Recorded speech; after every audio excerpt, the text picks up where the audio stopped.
Ladies and gentlemen, brace yourselves for the fashion shockwave that rocked the 2025 Grammy Awards.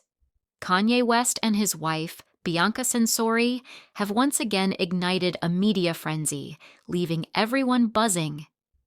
On the red carpet, Bianca arrived draped in a luxurious black fur coat. But in a move that left jaws on the floor, she dropped the coat to reveal a completely sheer, see-through dress, bearing it all for the cameras. The ensemble left little to the imagination, showcasing her figure in a way that has never been seen before at the Grammys.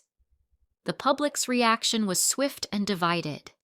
Some hailed the look as a bold artistic statement, pushing the boundaries of fashion and self-expression.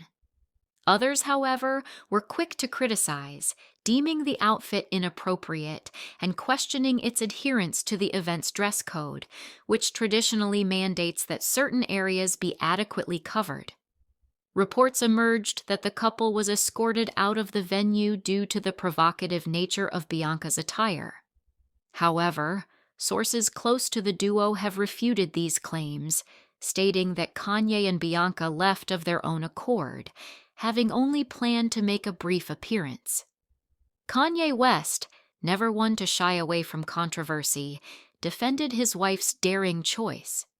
He dismissed the Grammys as boring and labeled Bianca's outfit as art, emphasizing their intent to make a memorable statement. The incident has sparked a broader conversation about the fine line between art and indecency, the evolving nature of fashion, and the role of personal expression in public spaces. As the debate rages on, one thing is certain: Kanye and Bianca have once again succeeded in capturing the world's attention, ensuring that their bold statement will be remembered for years to come.